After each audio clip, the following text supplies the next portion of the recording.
So if you have a true disc bulge, the reason why stretching, oftentimes people stretching their hamstrings and back, increases pain is that you can see here the bulge is oftentimes in the back and you have your disc in the front. So when you're bending forward, you put pressure on the front of the disc, which actually causes the fluid to increase in the back. So you're actually then putting more pressure on the bulge in the back and on the nerves, why you can have lasting pain. This pelvic tilt exercise. So sit nice and tall in a good posture. Roll your hips forward like you're dumping a bucket, squeezing your core, and then relax. What this is it increases the tone and decreases the amount of pressure on the back of the bulge. Hold for 5 seconds and relax. Go again and relax. And you want to try and make sure that you're just tipping the hips forward and coming back to neutral. The rest strategy is trying to lay on your stomach, laying flat, maybe having a pillow underneath your hips. And then as you get more and more comfortable with that, you can come up onto your elbows. As that becomes comfortable and pain-free, you can work on doing kind of prone press-ups here. This is how slip disc occurs. The disc slipped out and cause extremely pain. Seek for the treatment before it's too late. You got it.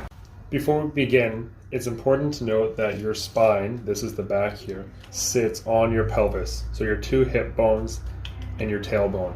Now, weakness in the hip muscles can result in a lot of the back muscles doing work of bringing the legs backwards and forwards. So our treatment will be partly having strengthening of the hips as well as mobility and stretching of the back. This first exercise is called bird dog. And what we're working on here is extension or straightening the leg using your glute muscles while maintaining a neutral pelvis. With this exercise, you don't want your back to be rotating or using your back in any way to be lifting the leg. Next is dead bug, doing pretty much the opposite of bird dog but in the laying down position.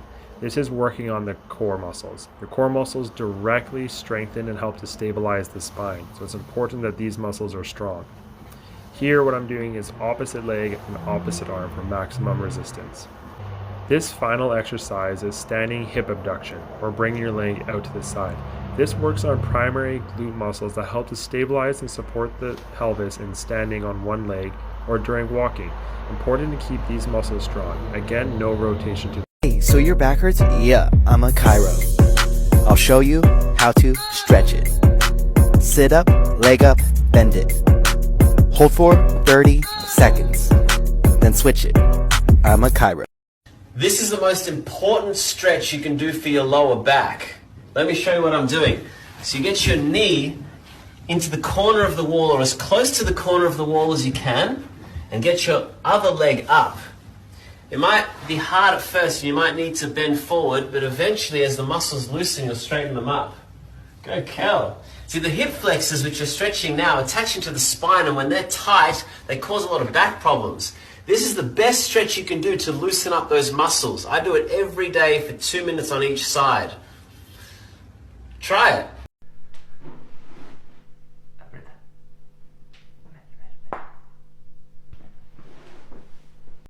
This sneaky muscle may be the cause of your mechanical low back pain. As you can see from the image here, the quadratus laborum attaches from the bottom rib and along all the lumbar vertebrae and on the top of the hip. It's the deepest abdominal muscle. Its function is to primarily extend or straighten the back and to also tilt the hips laterally. With this, it can come with compensation from weakness of glutes and core, oftentimes becoming strained when trying to lift and bending over reaching. We're working the QL through a pain-free range of motion in this first exercise here.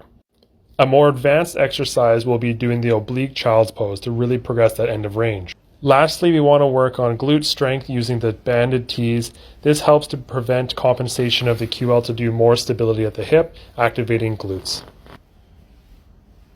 当你坐这太久的时候，感觉到背部疼痛，试试看这个运动。把你的左脚先放在你的右脚，两边手放在你的膝盖，按下去，身体往前。hold 了15秒过后，放轻松，做另外一边，也是15秒，各做3次，收藏这个 pose，并防止你的背部疼痛。